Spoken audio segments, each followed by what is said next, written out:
see people come in to the islands and they bring their culture, their heritage, and as much as that is beautiful, it becomes scary when it overpowers your own, knowing that you are the soil of this island.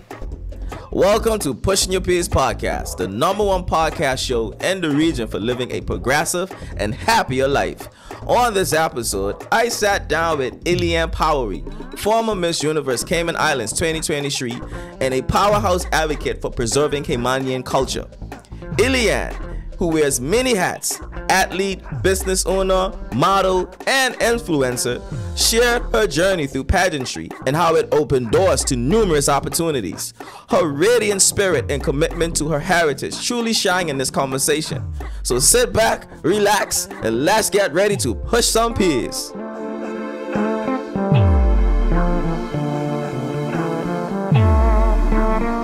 Thank you so much for coming on Pushing Your Peers podcast. I am excited for this episode. I want to share something with you, Eliane. We have been out of pageantry here in the Turks Caicos Islands for almost a decade. We haven't had a beauty queen. This is the first year we've had, we started our Miss Turks and Caicos up again this year. So it's been 10 years since we've been absent from the competition.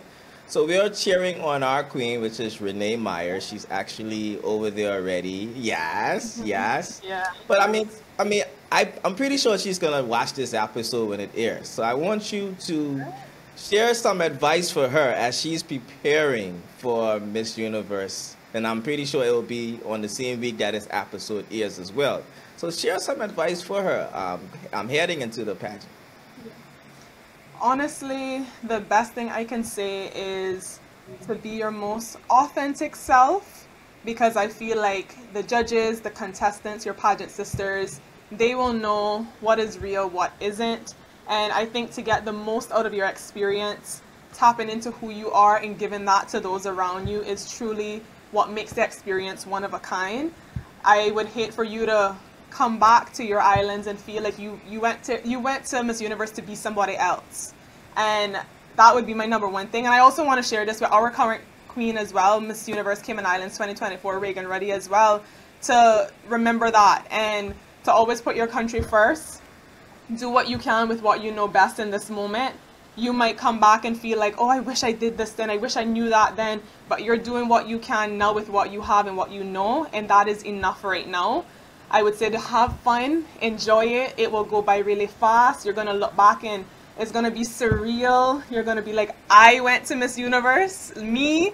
And so soak it up and just put your best foot forward, and that's really all you can do. The rest is in God's hands. So that's the advice I would give to the two of them and to all the Miss Universe delegates, in fact. Thank you so much for sharing that. How has life changed for you? Because you seem to wear many hats. So tell me, how has life changed for you since entering that pageant? Yeah, I would definitely say I felt like I wore a good amount of hats before I entered. And then after I won, it was like God gave me about 8 to 10 more hats. And I'm just so grateful. I picked up a lot of different activities and just endeavors that I really didn't imagine for myself. To name a few: modeling, event hosting, being a spokesperson for organizations here in the Cayman Islands, being somebody who's a motivational speaker, a social media influencer, a pageant coach, a pageant judge. These are some of the things that I picked up after being queen, and it goes to show really and truly you just never know where life will take you, and you just have to be open-minded and just be ready to receive the greatness that does lie beyond that you can't see yet. So that was pretty much my experience, and it's truly a blessing. I'm so grateful for the opportunity that God gave me to be in that role, and yeah, I'm just excited for all the future queens that get to experience that as well. Thank you so much, Eliane. Now, the concept I talked about in my book was purpose, right? One of the concepts, right? And I describe purpose as something that is multifaceted, meaning as we evolve, so do our purposes. And I see you wearing so many hats. So tell me, what does purpose means to you? First of all, let's start there. I always struggled with that word. I felt like for so many people, purpose was concrete. They knew what it was, they knew what it meant for them. And for me, I didn't quite know what that was. And I feel like as I'm developing, I'm growing, I'm elevating, I'm starting to see more signs of what purpose is for me. And the love-hate relationship that I had with the word is kind of breaking down slowly but surely, because I'm now getting in a space where I'm like, Eliane, purpose is different for everyone. And because it looks this way for that person and that person and that person, but it doesn't have this, it doesn't look like that for you, it doesn't mean that your purpose is not purpose. It's just a different version. It's what you were destined to do and into being. And so I had to learn to be okay with that word. So if I'm being honest, it used to irk me. And then I was like, no, I have to learn and accept that purpose is defined differently for everybody, and it does not look the same for everyone. And that's kind of where I'm at now in life, trying to fully break down that wall and just be like, this is what purpose is for me. This is my definition of purpose, and this is me living in it. So that's my relationship with purpose. You know, I've noticed on your social media page just yesterday a project where you were uplifting the culture and the people of the Cayman Islands, and I think you were catering more to the indigenous people and keeping the culture alive. Why are you advocating for that? Is it that the culture in Cayman Islands is at risk of being extinct? Why is your advocacy geared towards that right now? I guess extinct is a very strong word, but that is literally what it is for us, to be very honest. There are very few Caymanians, and when we say Caymanians, that is the native, the indigenous, the generational Caymanian. There's very few of us left. For example, myself, my father is from Grand Cayman, which is the mainland here. We have 3 islands, and my mother is from Cayman Brac, which is one of the other islands. We call them our sister islands, and there's the 3rd island, Little Cayman. But my parents are from both of the islands, and so I would be considered a generational Caymanian, indigenous to here. My roots lie here, my DNA is here, and so there's not a lot of me left, and that's very scary.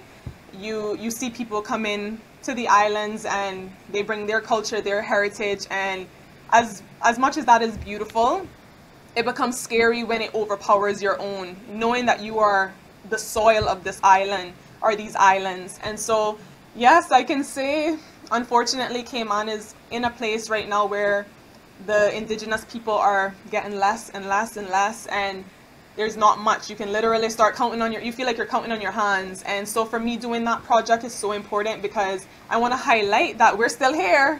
You mightn't see us a lot. A lot of people will, like I stated in the caption of those videos, people will literally ask me or other Caymanians, where are you from? What's that accent? What's that dialect? And it's like, you live in my country.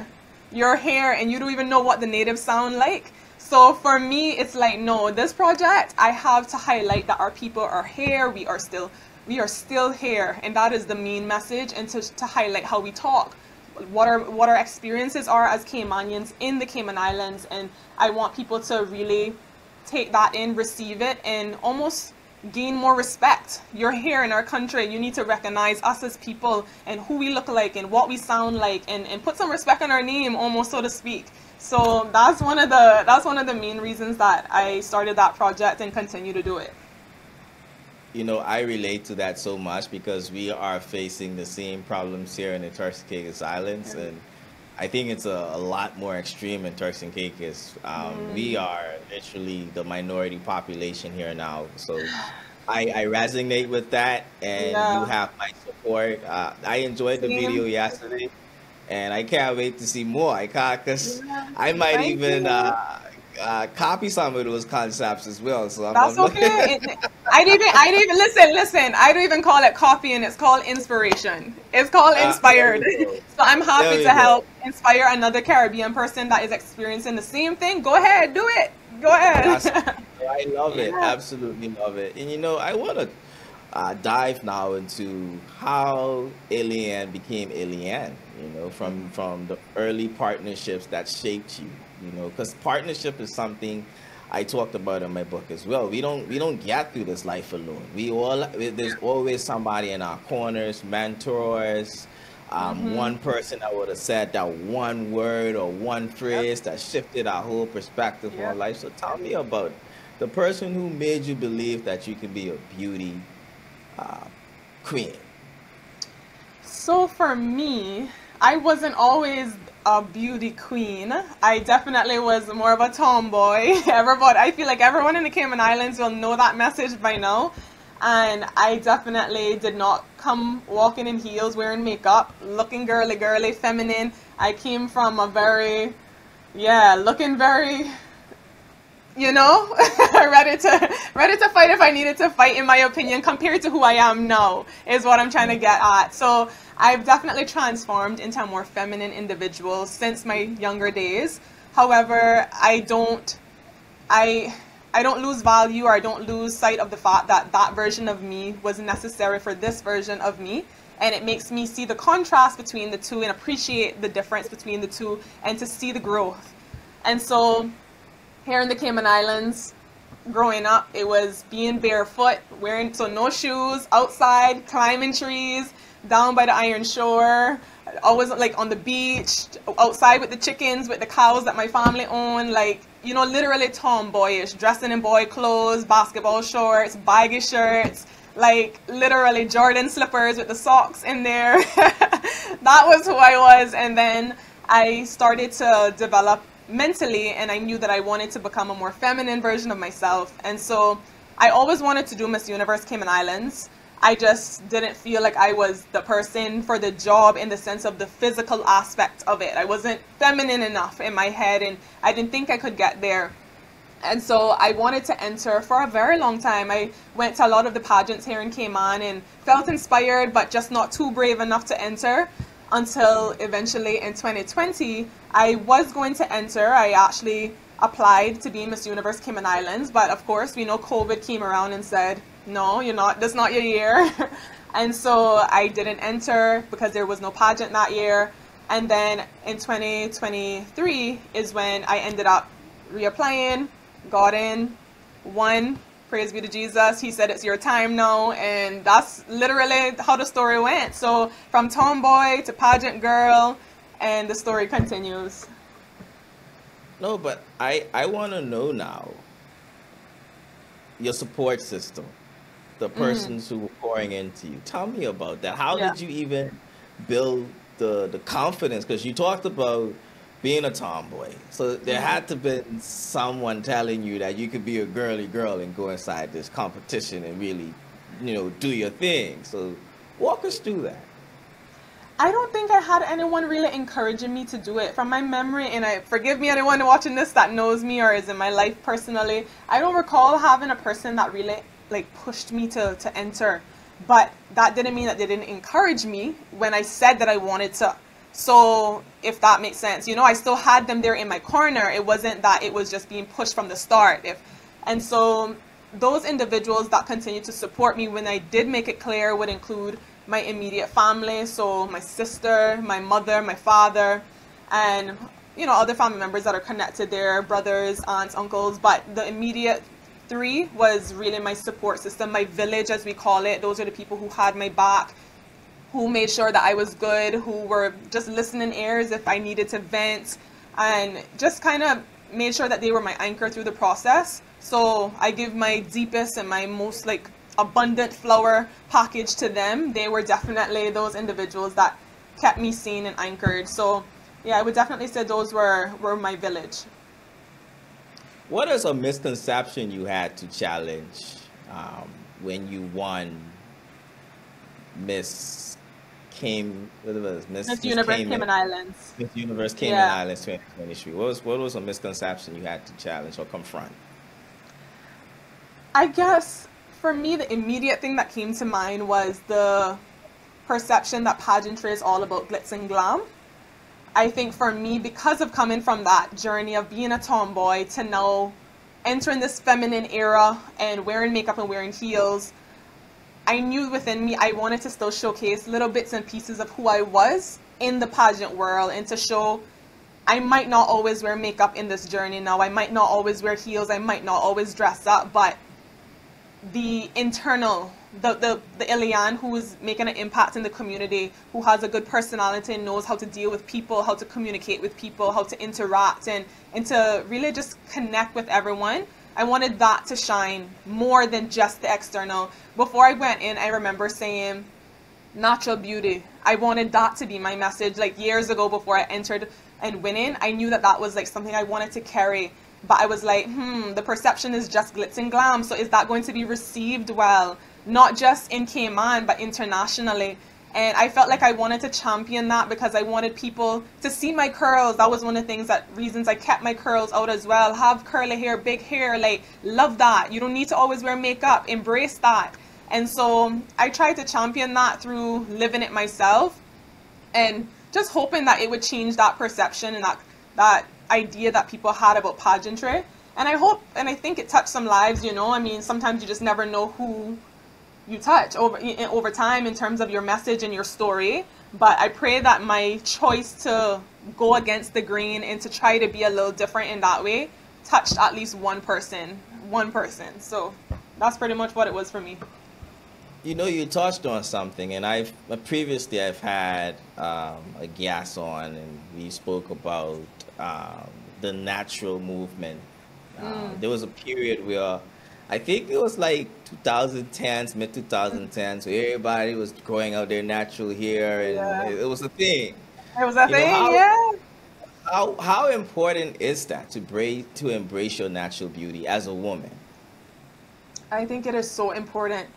It is so freeing, so empowering to feel like your most authentic self, because it is your authentic self. It's not you trying to please the next person, please the man, please the girls in the corner here, like please your parents. Just to be you, and whether that's big curly hair, whether that's if you have straight hair, whether that's a pointed nose, a flat nose, a big whatever, like embracing that very thing and that part of that's God. He made you that way. Like there's no need to feel the need to be somebody else or to try to look like somebody else. You were made that way for a reason. And yeah, I always try to encourage girls, especially I'm going to speak to the girls that I can relate to and that I represent. Curly hair girls, big hair girls, embrace that. We have a natural crown. Like you didn't even have to compete for it, you just want it. Like, so I want any female listening to this especially, feel empowered just being in your own skin.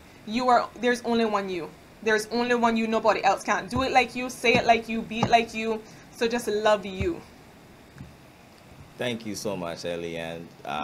That has been so inspiring, and I congratulate you once again for all the things that you've accomplished and continue to do. Thank you. We are many hats. I know for sure when I look at your page, there's something interesting for sure. Thank you. So we're going to now transition over to the second half of the show. This is where you get to push your piece on Pushing Your Piece podcast. Okay. So any word or words that begins with the letter P that has been transformational to your journey, you now have the floor. Okay, so first P, pageantry. First P, right out the bat. How could I not? How ironic, right? But honestly, that is the first P for me in this season of my life for sure. Pageantry, and not just pageantry on a whole or just like as a concept itself, but the act of it, being able to move through the process and to see it for the first time and be a part of it for the first time firsthand like that, and seeing how if you go in with an open mind and you go in with goals and intentions and a why, it can be very transformational. And so for me, my biggest P right now in this season is pageantry. Love it. Any other P's? Or that's the only one you other want to P. put? Okay, another P. How many P's do I have? How many can I give? You have the floor. Any? Oh, it's mine. Okay. Okay, so I would say another P that immediately came to mind was patience. Although I feel like I've always worked on that and I'm aware of the importance of it, I feel like in this season of pageantry, patience was very much so required.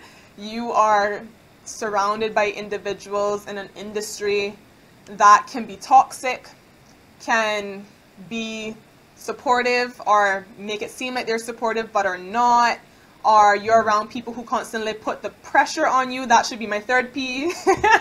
And so I feel like having patience in this season was very evident to me as being a skill that I still needed to work on even more.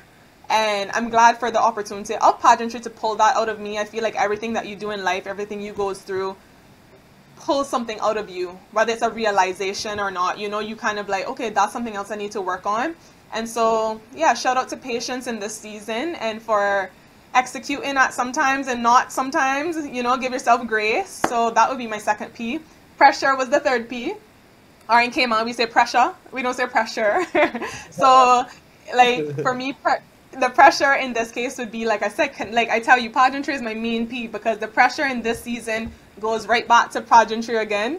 And so being queen this year from last year, September the 2nd, up until August 31st this year, that comes with pressure. And that's just the reality of it.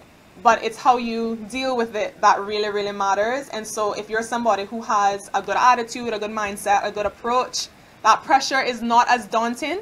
And so I give myself a little tap on the shoulder because I don't normally do that. But I feel like I handled the pressures that would come with that role pretty well. And like I said, back to the patience, I did my best with that in that season too. So yeah, those are my 3 Ps so far. I feel like I should just give one more. Go ahead. You have time. We got time. I have time. Okay, P. Pageantry, patience, pressure.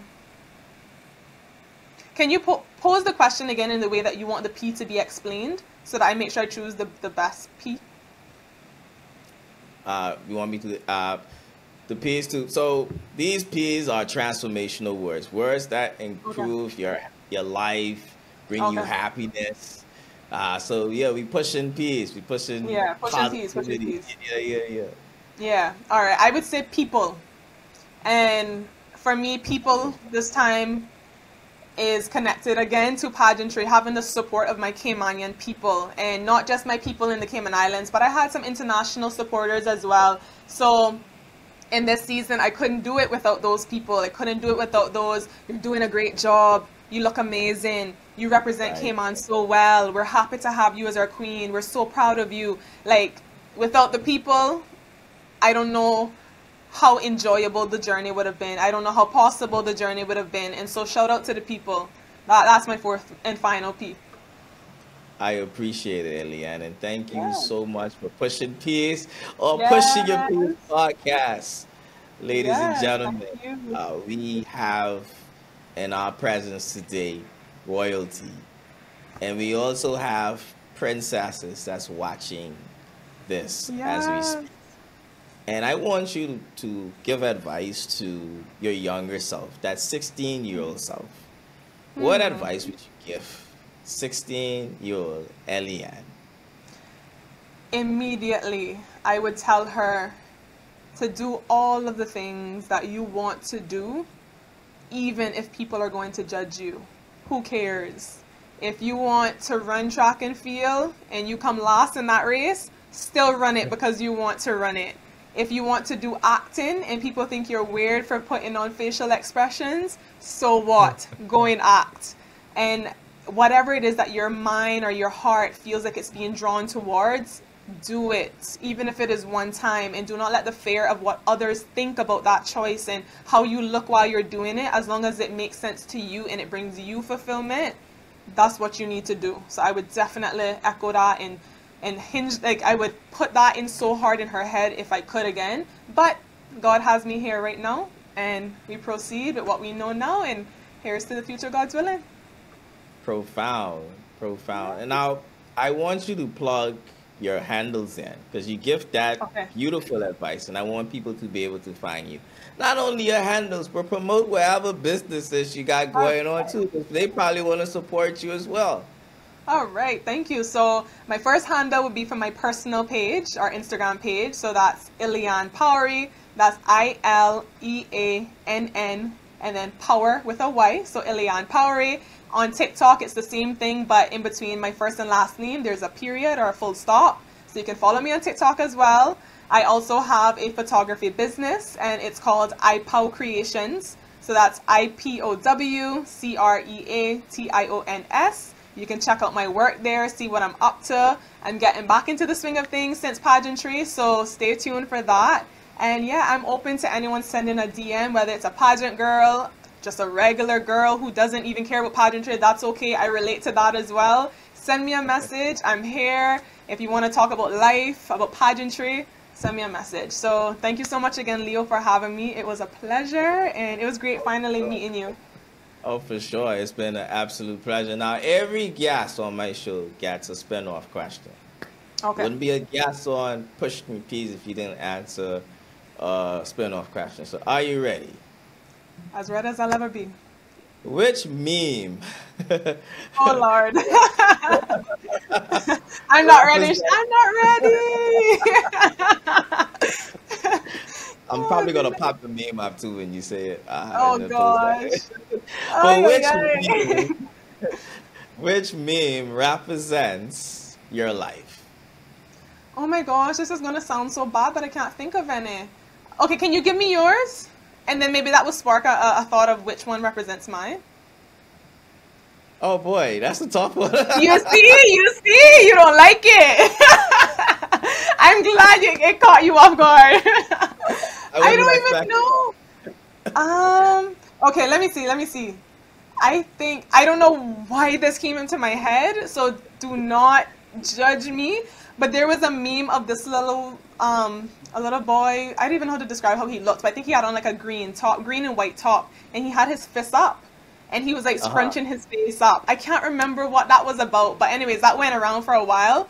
I don't know why it came into my head as the first meme, but I'll say his expression told me, keep fighting. Even if it doesn't make sense to others, keep fighting and do what you feel that works for you and it makes you feel fulfilled. And as long as you're not hurting anyone and you're doing your best to make an impact in the community, keep fighting. So that's what I'm going to go with. I don't know yet.